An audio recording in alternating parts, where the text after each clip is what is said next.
Hey guys, another season and another case from Fractal. In fact, there's 3 new cases coming out right now. There is Meshify 2 Fractal Compact RGB, which is this one, which is just a slight change from the original Compact. There's also Compact Lite and Compact Lite RGB. We'll focus more on this particular case.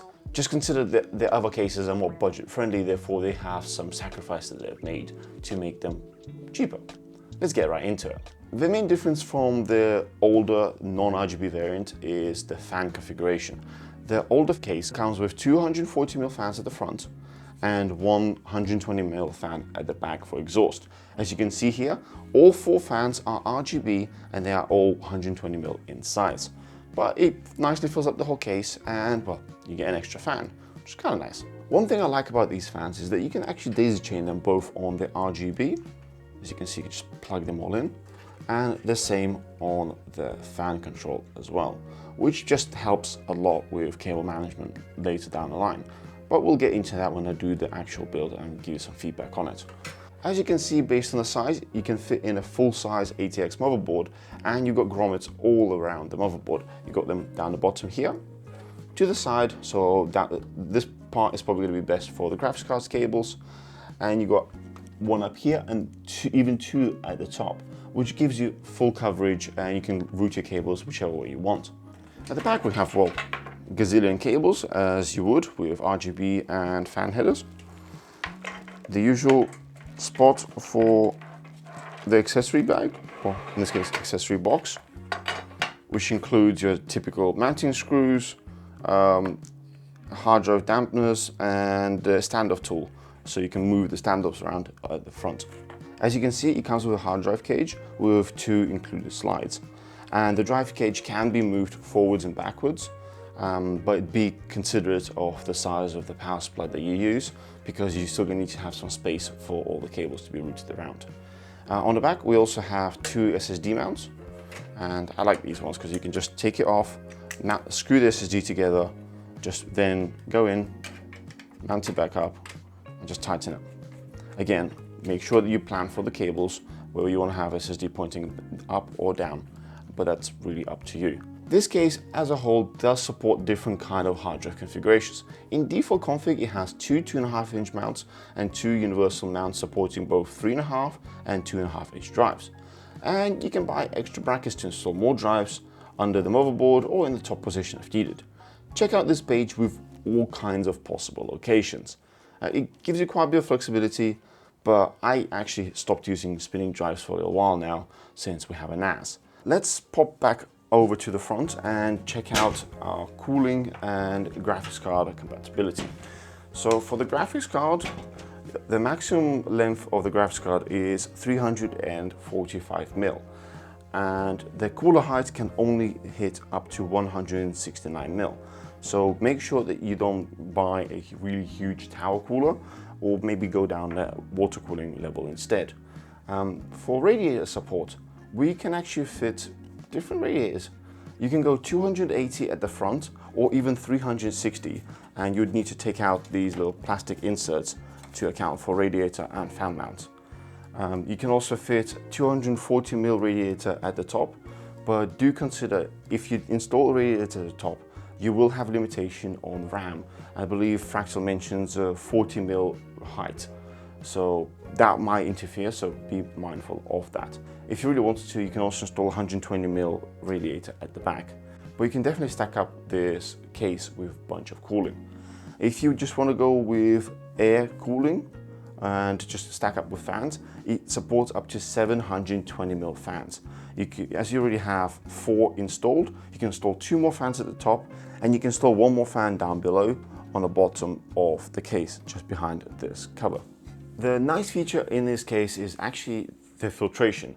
Just like with all of the rest of the Meshify cases, you have 3 sets of filters. You have 1 below, 1 up top, which can be removed just by taking off the front top panel.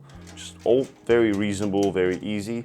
And my absolute favorite one is the one behind this door, where you can open it up and you can't take it out. So you actually have to take the door off, and only then you can remove the filter.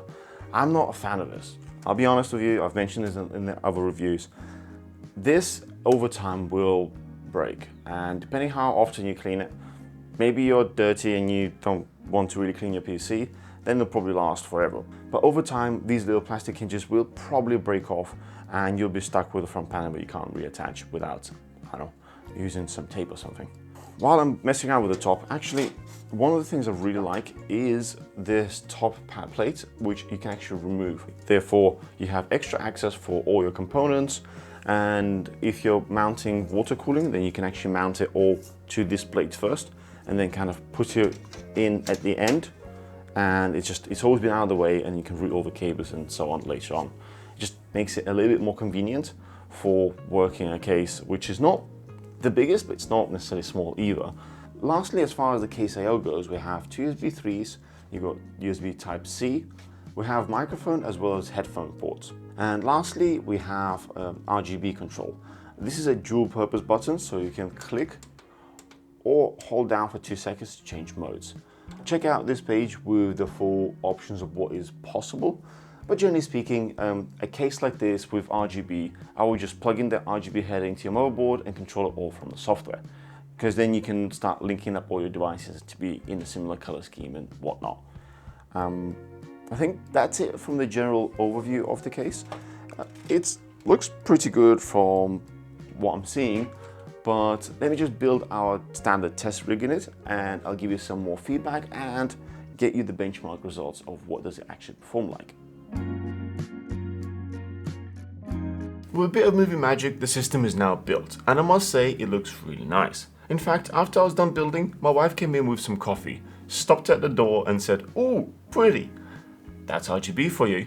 In terms of the building process, it was really easy because this is a larger case.